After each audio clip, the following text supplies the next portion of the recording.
by 12 with service facilities for any vision for the following customers: Keith Wooden, Marie Slatter, Christopher Slatter, Anne-Marie Moore, Colin McLaughlin, Travis Area, and Christian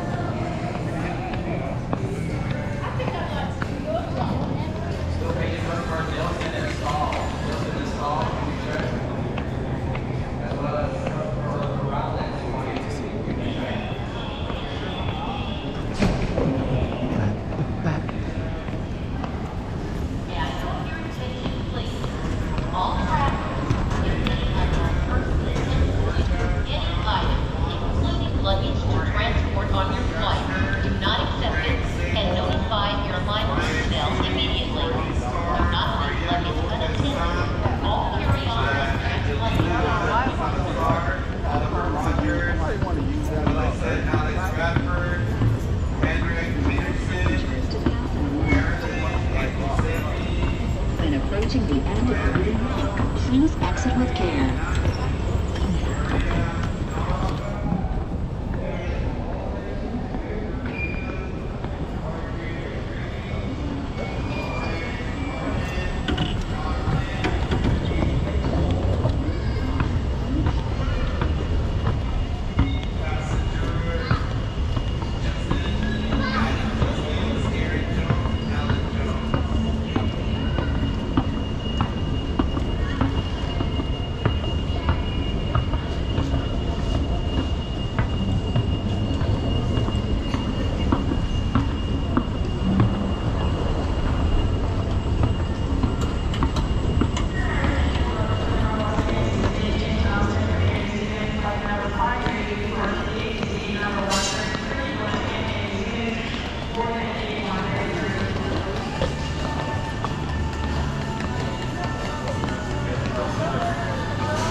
Sobrang laki mga kaibigan. Giant ba?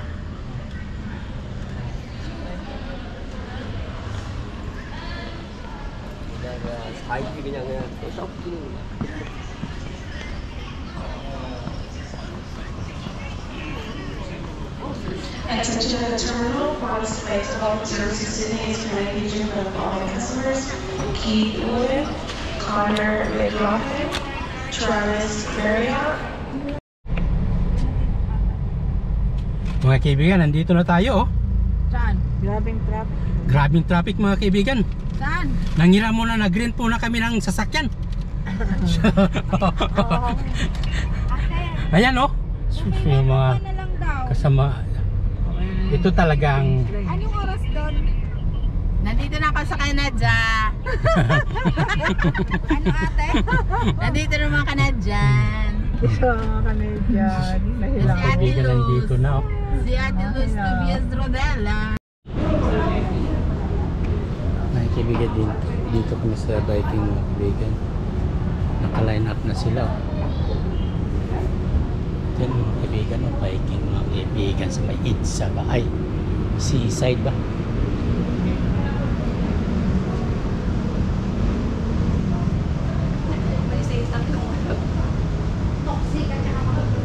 So,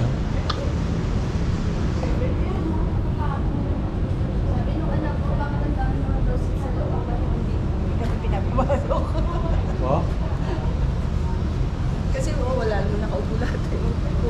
Baka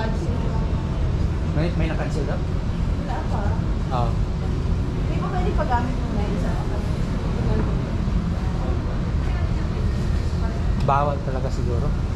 Baka mamaya pa. Let's say Ang is- documents po muna, kailangan Ga- maayos yung documents bago natin mapasok. ayos mo ng document, di ba? Hinihingi doon. Ang two valid IDs po. Mas maganda po passport, tapos ang magandang address nyo po is international po. Kunyari, Ayo. Opo, Canada po kasi ang condo po kasi ng SMDC, more on sa mga international buyer po talaga binibenta kaysa sa Filipino buyer. Kasi pag Filipino buyer ka po, may tendency kasi na hindi ituloy. Pero binibenta rin naman nila. Pero, Okay. Ngayon yung payment ngayon, through bank? Yes po. Deduction? bank to bank. Hindi po deduction. Depende po sa inyo. Kung gusto nyo pong mag-deduction, magpa-process po tayo ng paper. Kailangan po ng original sign and documents na ADA na ipapadala nyo po sa akin sa SMDC. Na ako Let's- po magpa-process Yun ang- kay customer service. Yun yung sinasabing void check Parang ganun po. Pero pwede para din, pwede ding ano. auto deduction. Opo. Pero Ah. kung gusto nyo sir, pwede may din. 2 years na ganun. Oo. Tapos after 2 years, magsimula ka na ng monthly mo within 5 years. Oo. Ganun. Or Eh, kaya depende. gusto mo gawin sir, mag-advance payment ka para wala kang problema. Oh, pwede rin yun? Oh, ng ibang Pwede. araw. Online? Tsaka mas maganda sir na mas malaki yung payment mo ng pre-selling kasi pag nag-utang ka sa Unti lang. bangko, unti lang yung Interest. utangin mo. Oh. O ilo-loan mo kumbaga, unti lang yung So pwede mong advance online payment. advance payment. Opo, pwede po. Pwede. Let's say kung may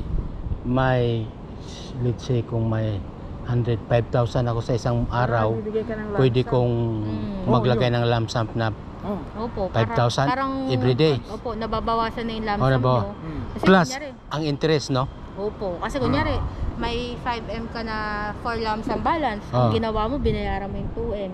Di 3M na lang yung for lump sum balance mo na. Ilo-loan mo kay bank na mas makakalis sa interest. Yun ang ano rito? Yung loan ba? Hindi po, pwede pong cash payment. Depende pa rin po kay bank. May cash payment, merong bank loan. Mm. Depende pa rin po kay buyer kasi binibigyan naman sila ng option. Kung ano. Pero as much as Kasi possible, ma'am. kung kaya naman yung buyer mag-cash, bakit hindi? Kasi mas makakasya yung interest. Pero kunyari, pag-ibig, gamitin ko yung pag-ibig ko ganun. Pag-ibig ko selected projects lang ang pwede. Kasi ang pag-ibig ko, more on ang pinag-bearer lang nila is yung mga house and lot na low cost lang. Hindi po nila kinukunin yung mga condo, condo na mahal. Kasi hindi kaya Hindi. ng pag-ibig. Yung ano kasi